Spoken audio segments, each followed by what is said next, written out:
Okay, and what's going on, you guys? I told you guys that I will be right back, and I am back right now. But what's going on? This is your boy Scotty by Nature TV, and we're here for a brand new episode. This ain't really be.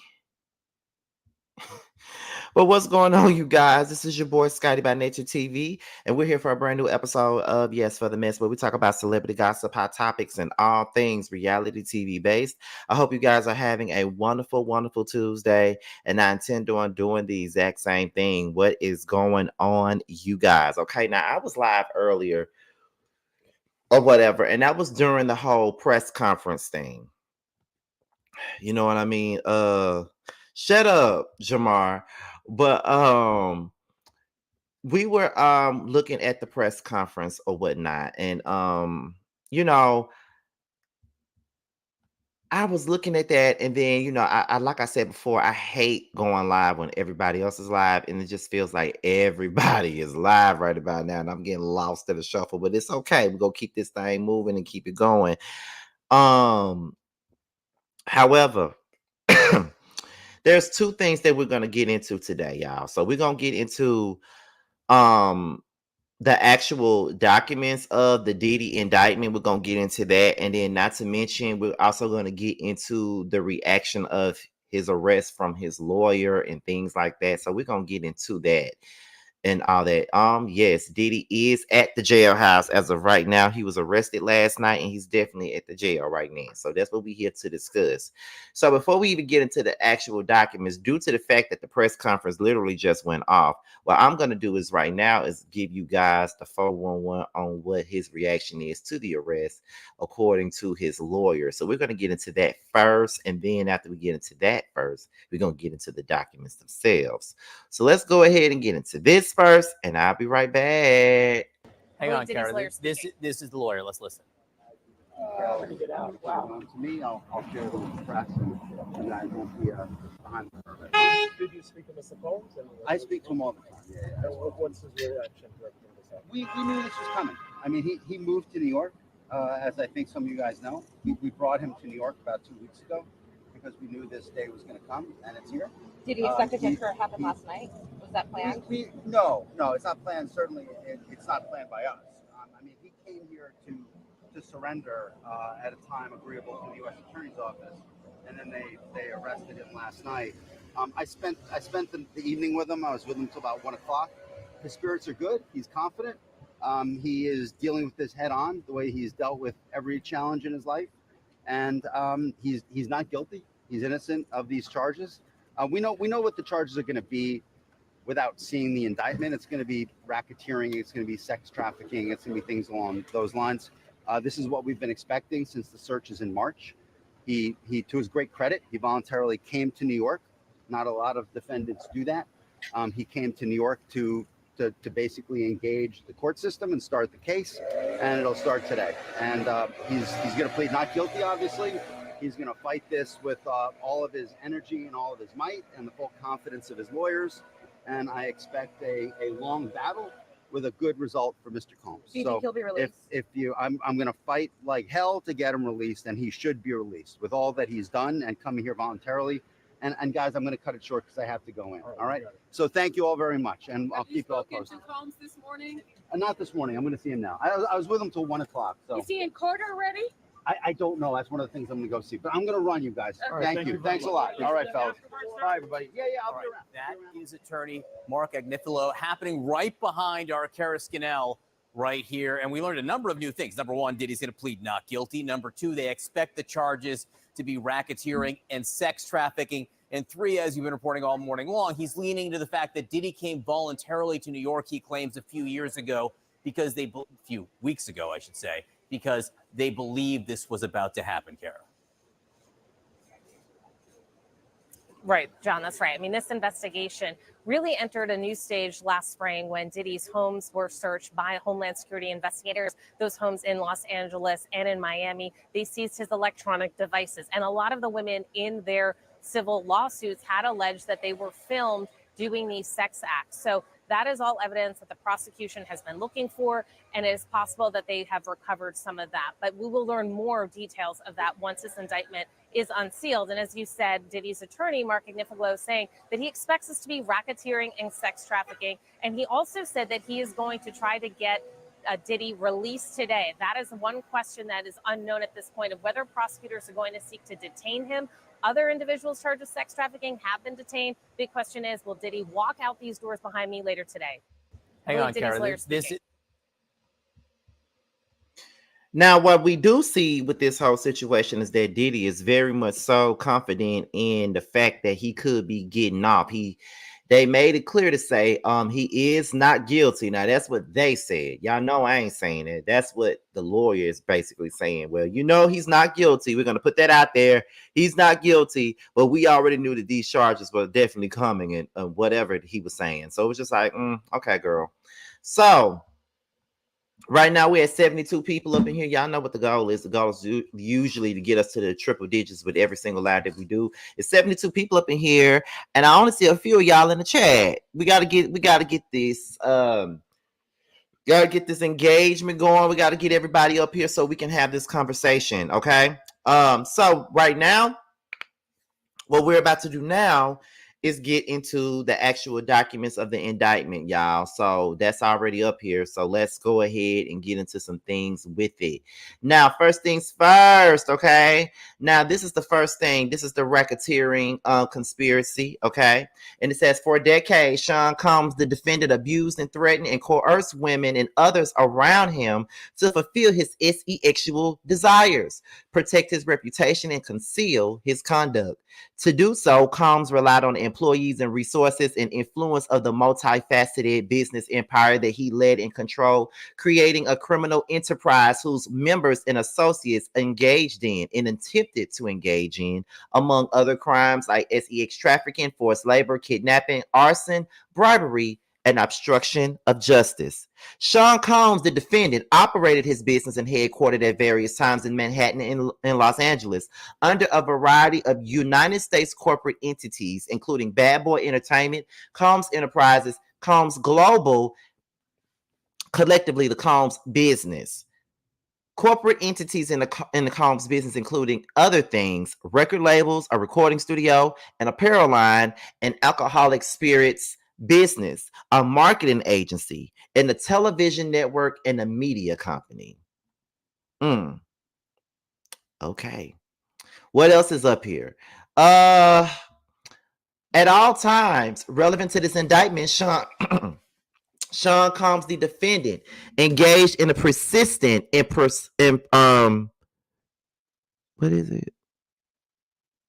pervasive pattern of abuse towards women and other individuals. This abuse was at times verbal, emotional, physical, and sexual.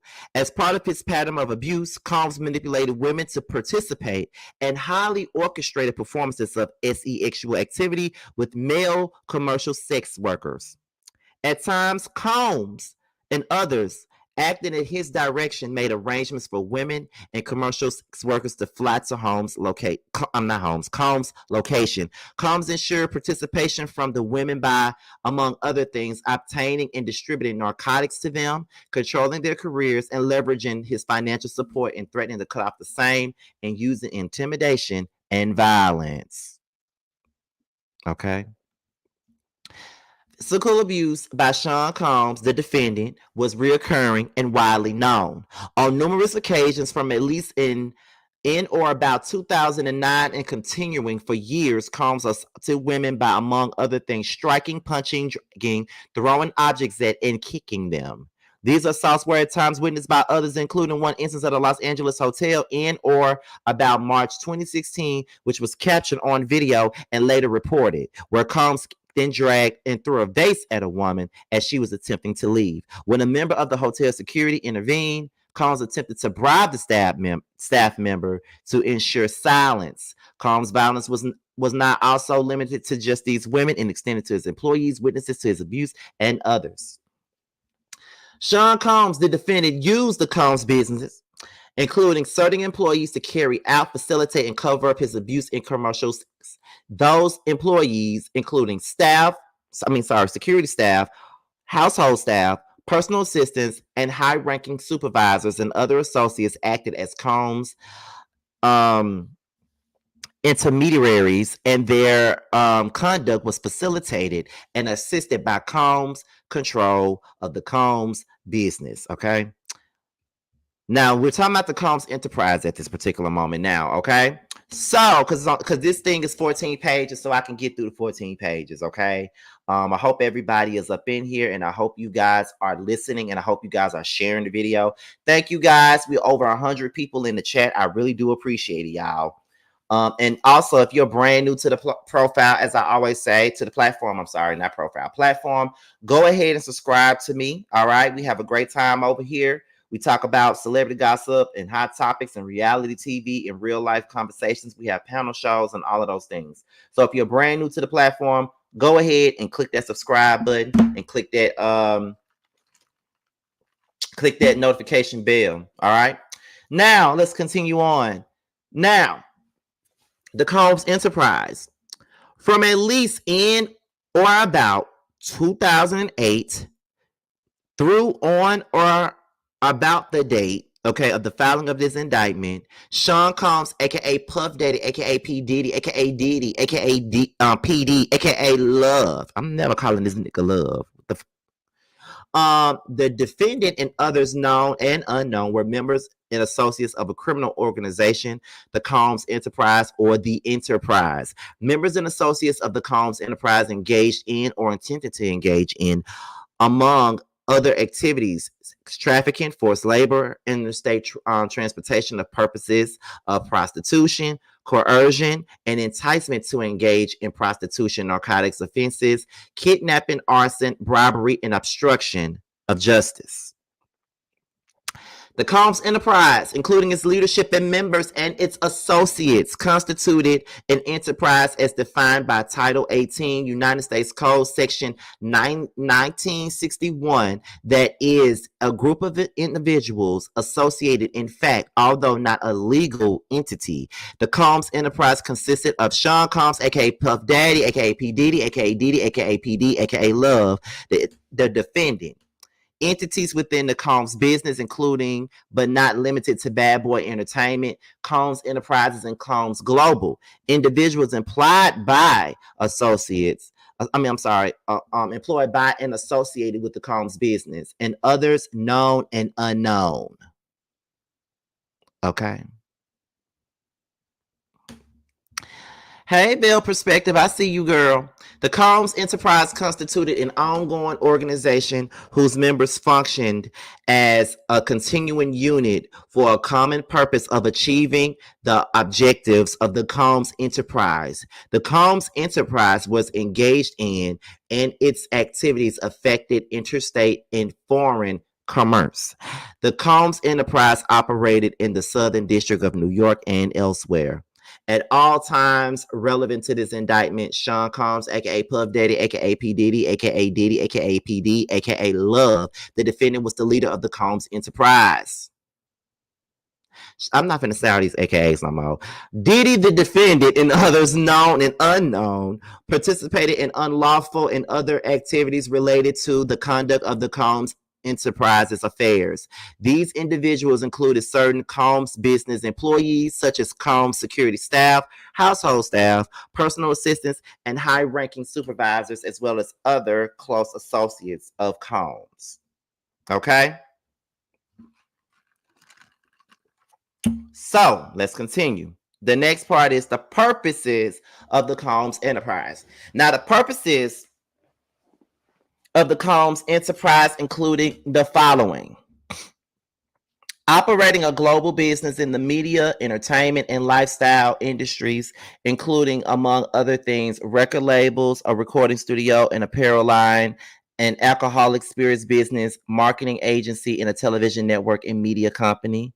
Persevering, protecting, promoting, and enhancing the power of reputation, the defendant as a musician, entrepreneur, and figure in the entertainment industry. Enriching members and associates of the enterprise, including its leader, Combs, and in particular those who demonstrated loyalty to Combs and unwillingness to conceal his crimes. persevering, protecting, promoting, and enhancing the power of the Combs enterprise, including the power of its leader, Combs, through violence, use of firearms, threats of violence, coercion, and verbal, emotional, and physical and sexual abuse. Fulfilling the personal desires of Combs, particularly those related to Combs, sexual gratification, including the exploitation of women and the use of commercial sex workers. Mm, mm, mm, mm. It's like the more we get into this, the more it gets worse and it just gets more filthy. And the fact that this nigga want folks to be calling him love and shit. I ain't no love in you. I'm calling you love for. Are you serious? Ain't no love in you, Nick. You feel what I'm saying? Like, I'm calling you love for. But okay, girl. Let's continue on, y'all. Where we at? Where we at? Okay, there we go.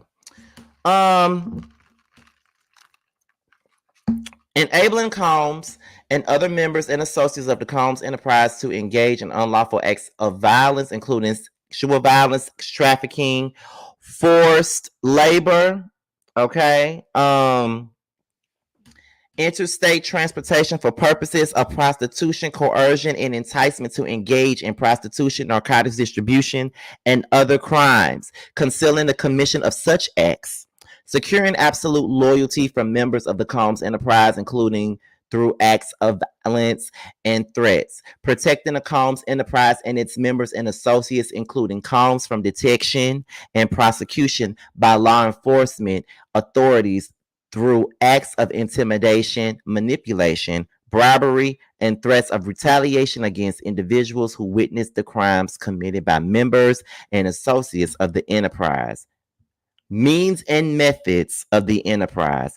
The defendant and other members of and associates of the Combs enterprise conducted and participated in the conduct of the affairs of the Combs enterprise, including the following. Okay. A. Combs and other members and associates of the Combs enterprise wielded the power and prestige of Combs' role at the Combs business to intimidate, threaten, and lure female victims into Combs' orbit, often the pretense of a romantic relationship. Combs then used force, threats of force, and coercion to cause victims to engage in extended sex acts with male commercial sex workers that Combs referred to as other things freak offs. Freak offs were elaborate and produced performances that Combs arranged, directed, and masturbated during and often electronically recorded. And arranging these freak-offs, Combs, with the assistance of members and associates of the Combs enterprise, transported and caused to be transported commercial sex workers across state lines and internationally. Freak-offs occurred regularly, sometimes lasted multiple days, and often involved multiple commercial sex workers. During freak-offs, Combs distribute a variety of controlled substances to victims, in part to keep the victims obedient and compliant. Sometimes, unbeknownst to the victims, Combs kept videos he filmed of victims engaging in sex acts with commercial sex workers. At the freak-offs, Combs and the victims typically received IV fluids to recover from the physical exertion and drug use.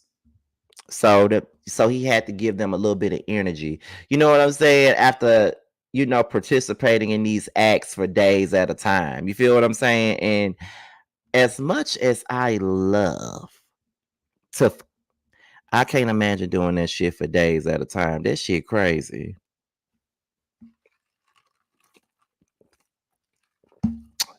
That shit is crazy, and that shit is motherfucking ridiculous. It really is.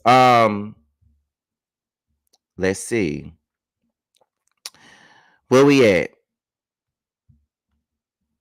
Members of the Combs enterprise, including high-ranking supervisors, security staff, household staff, personal assistants, and other Combs business employees, facilitated the freak-offs by, among other things, booking hotel rooms for the freak offs, stocking the hotel rooms in advance with the required freak off supplies, including controlled substances, baby oil, lubricant, extra linens, lighting, and cleaning the hotel rooms after the freak off to try to migrate the room, mitigate the room damage, arranging for travel for victims, commercial sex workers, and combs to and from freak offs, resupplying combs with requested supplies, delivering large sums of cash to combs to pay the workers, scheduling the delivery of the IV fluids in or about March of 2024 during searches of combs residences in Miami, Florida, and LA. The law enforcement seized various freak off supplies, including narcotics and more than 1,000 bottles of baby oil and lubricant. Ooh, Jesus. Oh my God. Combs subjected victims to physical and emotional and verbal abuse to cause the victims to engage in freak offs. Combs maintained control over his victims through, among other things, physical violence and promises of career opportunities, granting and threatening to withhold financial support by other coercive means, including tracking their whereabouts, dictating the victim's appearances, monitoring their medical records, controlling their housing, and supplying them with controlled substances. During and separate from freak offs, Combs, among other things, hit, kicked, and threw objects and dragged victims at times by their hair. The assaults often resulted in injuries that took days or weeks to heal. Combs also threatened victims' careers and livelihood, including if they resisted partaking in freak offs. Victims believed that they could not refuse Combs' demands without risking their financial or job security or without repercussions in the form of physical and emotional abuse. Combs also used the sensitive and embarrassing, incriminating recordings that he made during freak offs as collateral to ensure the continued obedience and silence of the victims. Members and associates of the Combs enterprise, including Combs security personnel, at times carried firearms to intimidate and others, including victims of and witnesses of his abuse. That is one dirty, low down to the ground muff. You feel what I'm saying? That man crazy.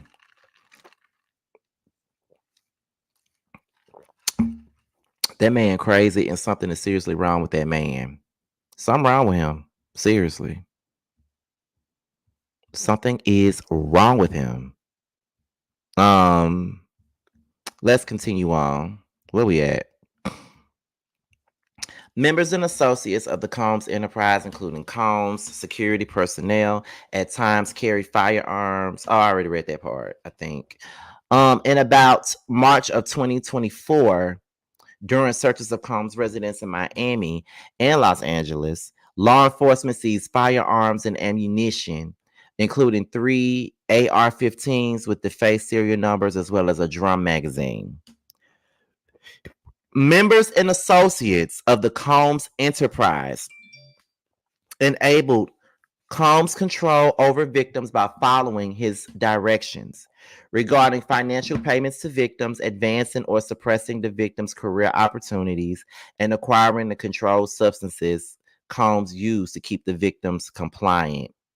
Members and associates of the Combs enterprise at times witnessed Combs' violence towards the victims or the victims' injuries caused by Combs without intervening.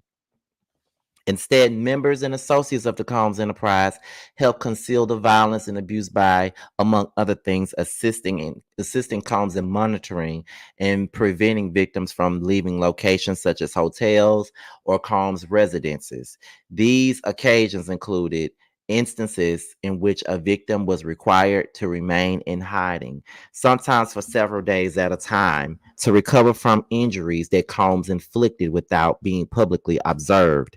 Members and associates of the Combs enterprise also assisting Combs in locating and contacting victims who attempted to flee from his abuse. When employees and witnesses to his abuse or others threaten Combs' authority or reputation. Combs and members and associates of the enterprise engaged in acts of violence, threats of financial and reputational harm, and verbal abuse. These acts of violence included kidnapping and arson. In addition, on multiple occasions, Combs threw both objects and people, as well as hit, dragged, and shoved others.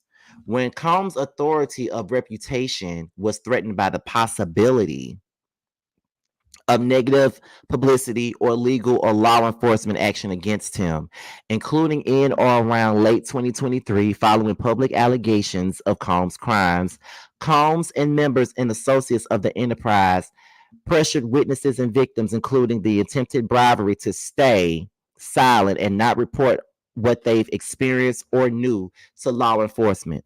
On phone calls, Combs and other members and associates of the enterprise, among other things, provided these victims and witnesses with a false narrative of events in an effort to conceal Combs' crimes. Combs caused these calls to be recorded on at least 2 occasions. Now we on page 9. We got like 5 more pages to go with this. Now into the racketeering conspiracy.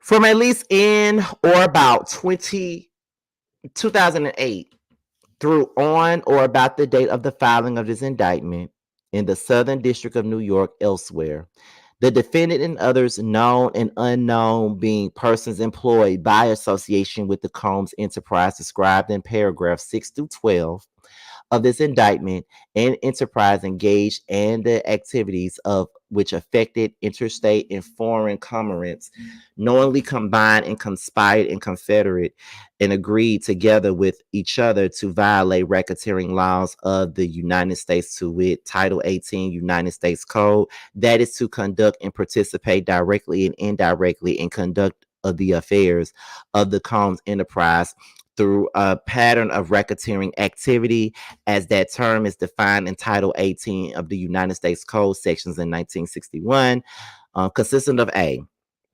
multiple acts involving kidnapping and chargeable under the following provisions of the state law. Multiple acts involving arson. Okay, that's B. What's C? C, multiple acts involving bribery. D, multiple acts indictable. Multiple acts indictable on the relating to the first one was relating to tampering with the witness, victim, or informant. E, relating to forced labor. 5, relating to sex trafficking. G, relating to transportation and inducement to travel for purposes of prostitution and other legal sexual activities. In H, multiple offenses involving the possession within the intent to distribute or distribution of narcotics and controlled substances, including cocaine, oxycodone, all those things, right? Number 14, it was part of the conspiracy that the defendant agreed that a conspirer would commit at least 2 acts of racketeering activity in the conduct of the affairs of the Combs enterprise. Okay, now we on page 11, so we got 3 more pages to go with this. Okay, and this is a whole lot, okay? Like, this is a lot of okay? Where we at? So, notice of special sentencing factor. From at least in or about 2009 up to including in or about 2018 in the Southern District of New York and elsewhere, a part of his agreement to conduct and participate in the conduct of the affairs of the Combs enterprise through a pattern of racketeering activity. The defendant agreed to end and affect an interstate and foreign commerce, knowingly recruit, entice, harbor, transport, provide, obtain, advertise, maintain, patronize, and solicit by any means a person knowing and a reckless disregard of the fact that means force, threats of force, fraud, coercion. Okay? That man crazy. you know, you think you know somebody when you see them on TV, and you think that they're not, you know, it's not possible for them to, because I never felt like Diddy was a perfect person, but just to hear a lot of this shit that they're saying in these documents, it just comes across to me like, you know, he would never do nothing like that. But child, yes, he would. Yes, he would. And it's very much so unfortunate. Um, let me see. Where we at? Okay, the trafficking part. Okay, so from at least in or about 2009 up to and including in or about 2018, the subject, I mean, in the Southern District of New York, elsewhere, the defendant in and affecting interstate and foreign commerce, knowing, I think I already read that part, right? Did I already read that? It looks like I did. I think I did read that part. No, it's pretty much the same thing as the top. Yeah, that's the same thing.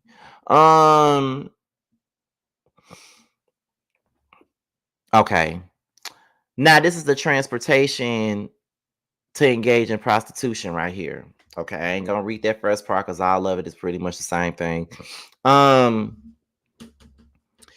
defendant knowingly transported an individual in interstate and foreign commerce with intent that the individual engage in prostitution, attempted, aided, and abetted, willfully caused the same, to wit, Combs transported, aided, and abetted, willfully caused the transportation of female victims and commercial sex workers in interstate and foreign commerce on multiple occasions with the intent that they engage in prostitution. Okay. Okay. As a result of committing the offense alleged in count 1 of this indictment, the defendant shall forfeit to the United States pursuant to Title 18. Okay. Now, let's see, United States Super Code Section 1962, and any or all interest in securities of claims against and property or contractual rights of any kind affording a source of influence over the enterprise named and described herein, which the defendant established, operated, controlled, and conducted and participated in conduct in violation of Title 18. Okay, in any and all property constituting and derived from proceeds obtained directly and indirectly, said offense, including but not limited to a sum of money in United States currency and representing the amount of proceeds traceable to the commission of said offense. Okay. Let me see what else we got.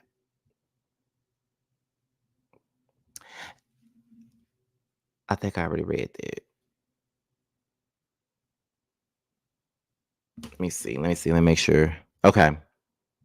Now this one says, any and all property, real, personal, involved in, used, or intended to be used to commit or to facilitate the commission of said offense, in any and all property traceable to such property, any and all property, real and personal, constituting or derived from proceeds obtained directly or indirectly as a result of said offense, including but not limited to a sum of money in United States currency representing the amount of property involved in said offense, proceeds traceable to the commission of said offense.